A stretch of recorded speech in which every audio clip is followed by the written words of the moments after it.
Howdy folks, wanted to give a review of this jacket. I put a few hundred miles on now at this point.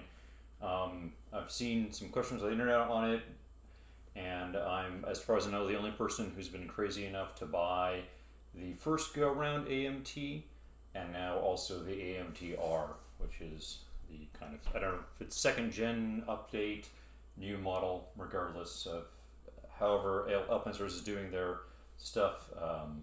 This is the new for 2310R.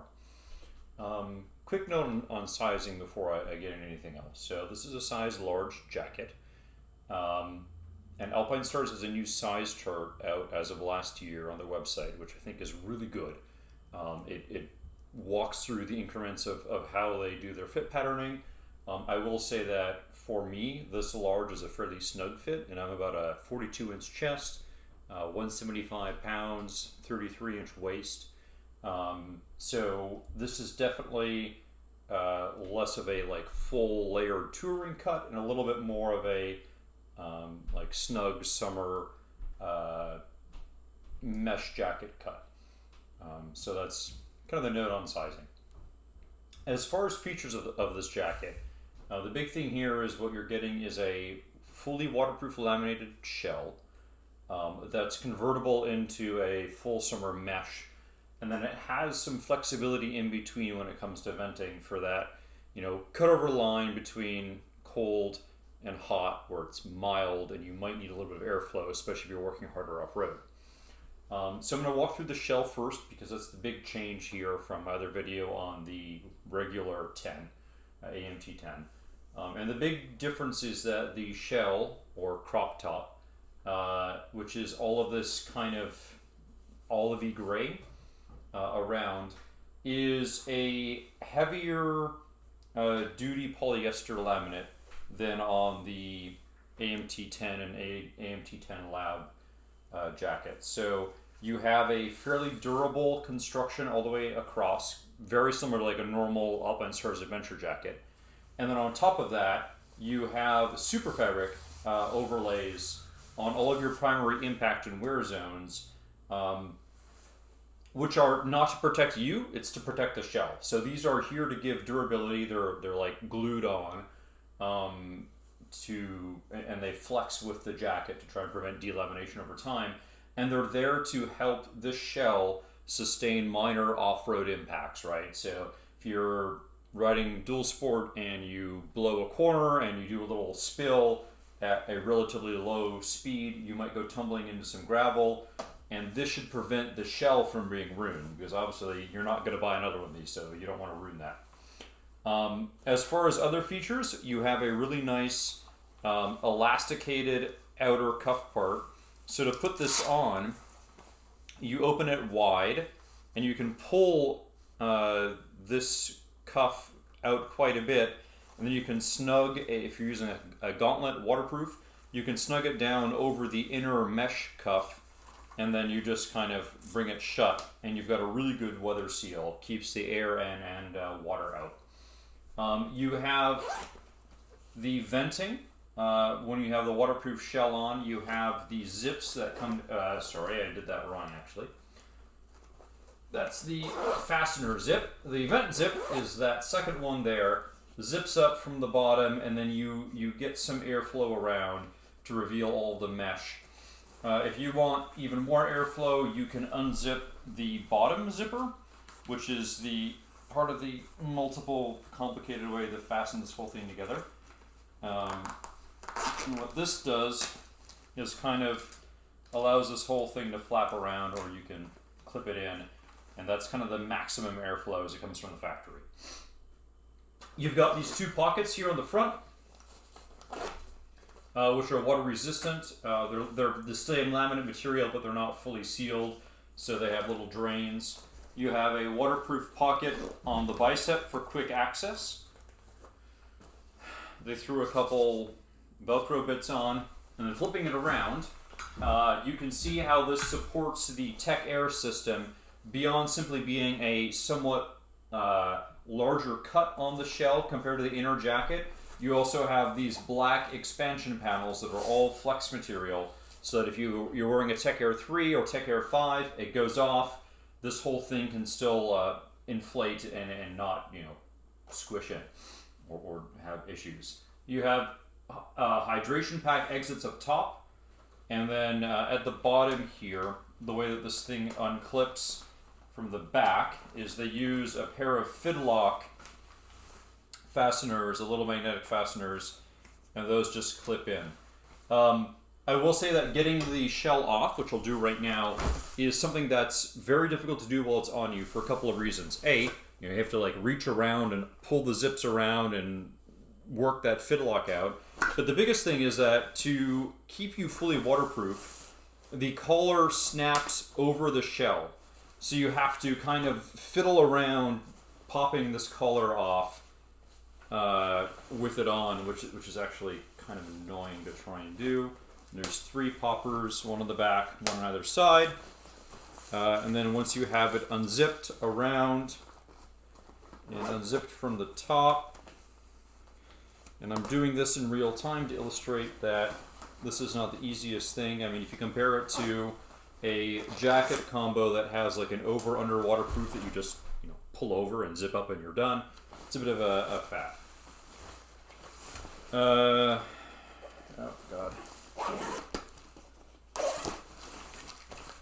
And then we pull the shell off, hypothetically. Okay. So that's the shell, which again, that's the biggest change.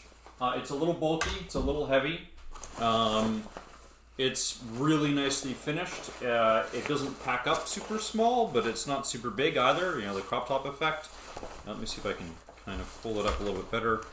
I did stuff it in some luggage the other day, and it took most of my, admittedly, fairly small tail bag. But as you can see, like, it's not super compactable. You could throw a strap over it and kind of bring it in like that, but it's going to take up some bulk. Okay, really quickly over the mesh jacket, because this is identical to the 10 normal that I already reviewed with the exception of 3 things. You have a pocket here now. You have another pocket down here. And at the back, you have a hydration pocket that pops open. You can get probably about a 2-liter pouch in here. The pouch itself runs the whole length of the back down.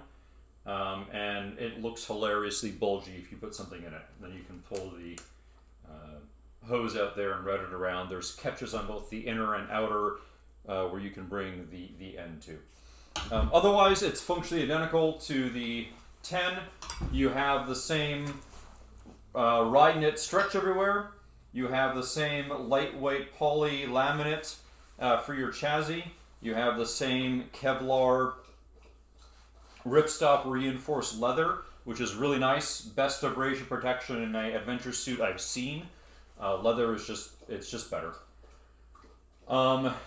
You have inside, you have a number of pockets. You have pockets inside.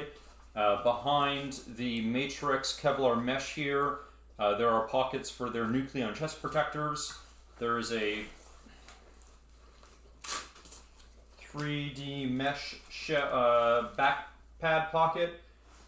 This is their new back pad pocket that is adaptable. You can pull the end out here and it fits their new absolutely enormous Nucleon, I forget what it's called, but it's like, goes down and covers the tailbone, full length back protector.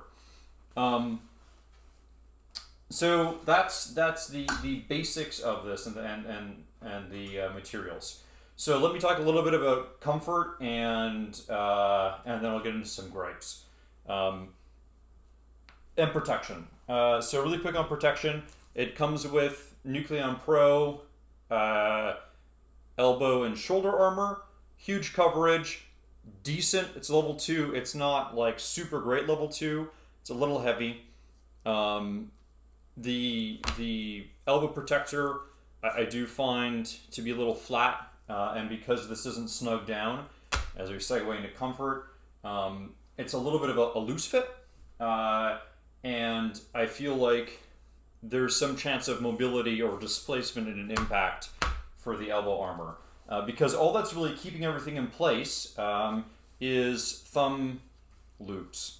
So if you don't have the thumb loops on, and they're a little short and a little, I find they're a little bit too stiff to wear comfortably for me, then you run the risk of the sleeve moving around in a prolonged tumble or whatever. So that's it for, like, from a comfort perspective, from a stability perspective. That's it. Like there is no adjustment. You either wear thumb loops or you don't. So there's no side cinch. So it just kind of hangs there. The one thing they do have is it comes with a kidney belt, which in my opinion is an absolute must, especially if you're going to use a hydration pack, because this thing is heavy. It's about 6.5 pounds, with everything together. You add water, that's going to drag it back. That's 6.5 pounds with no chest protector and no back protector, by the way. So you add those things in, you add water weight. I mean, this thing is going to rack up weight quickly for a relatively lightweight summer adventure kit. So that's kind of it for protection. For comfort, I've only worn this up to the low 80s. You pull the shell off when it gets above 70, and it's pretty good. I find that the lower area gets really hot, especially using the kidney belt, because they used I'll get to grabs in a bit. The mesh flows pretty well. The 3D knit does a ton of work. Compared to the normal 10, I find that my back area gets hotter in the 10R, and I'll go into why, because it's another miss. As far as cooler weather, you saw the single vent on the shell. I wish it had more vents from the factory, especially arm vents, because when you're riding in that middle range, that temperate 60s to 70s, you might, depending on it going like in and out of elevation or forests, you might want a little bit of a windbreak, and this might be too cold, but then you need some venting, and it's just kind of a little limited from the factory. So with that, I'll just seg right into gripes. So speaking of the shell not having enough vents, I have actually had a guy add in underarm venting. It wasn't terribly expensive. They're water resistant and they're under the arm, so it shouldn't affect the waterproofing at all. And that allows air to drive in to the big 3D knit fabric areas on the underarm and get some really good cooling going around the body. So between those open and then the vents here, I've been comfortable up into the low 70s, at which anything above that, you need to yeet that shell. Other gripes. I talked about how you basically need to use this due to the weight. Well, the problem is that they gave you the crappiest kidney belt on earth, which is really disappointing because the Boulder, most of their armor suits, and a lot of other stuff that they make comes with like 3D mesh vented kidney belts. With this, your kidney belt is sitting behind the laminated textile. Your whole lower area gets super hot and sweaty behind this. So $900 jacket, why can't they give you a halfway decent kidney belt like they give you on a back protector that's $180? Very annoying. Another big miss for me. I mentioned the pocket for the hydration kit. It runs from right here at the very top. It is this wide and it runs all the way down. It is a completely solid polyester, just like the chassis of the jacket. Allows for no airflow. If you put anything in that, you are blocking off almost all of the airflow out your back. So, when I had the back pad in, that was pressing up against that pad, and it was essentially preventing air from flowing anywhere in here. So all of the air was just exiting around here and not making it around my back to cool me off. I mean, just terrible design. $900. And then those are kind of my three biggest gripes for something this expensive that I think should be damn near perfect to not give you enough venting, to really be versatile all the way from cold to hot, to cheap out like crazy on the kidney belt. So I had to spend money to get vents added. I had to spend money to get a better kidney belt. and then to put a pouch, you know, fabric behind you that almost entirely blocks airflow, $900. Like, that's just honestly very irritating. I guess one gripe, but not or one suggestion, but not really gripe, is I wish that instead of using a non-waterproof main zip that's exposed, or maybe it's water resistant, I'm not sure. Then using a rain gutter behind that, I wish that they had used a storm flap over a normal zip and then given you the same double mesh zip that they do in a lot of their jackets now, because that would have really taken, I think, the airflow on this to the next level. You'd get airflow through the middle all the way down through the area that currently no longer or doesn't get any, and you'd still be safe. That would have been great. So I don't know. I expect better for $900. I think it looks great. It feels pretty good to wear from a mobility perspective. Tons of stretch. It's waterproof. It's not as hot as a Gore-Tex jacket would be when it's all sealed up. It's pretty breathable. But I know it's reviewer brain in part, but it's $900. Like, I expect perfection at that price point. And to have so many really stupid misses is very frustrating. So I would personally, I mean, with the exception of the fact that it's nice to have the more durable shell, I like the normal AMT-10 better because it doesn't have some of the annoyances and it's a little bit more svelte of a fit. The shell is lighter. I don't know. It's a cool idea, I guess.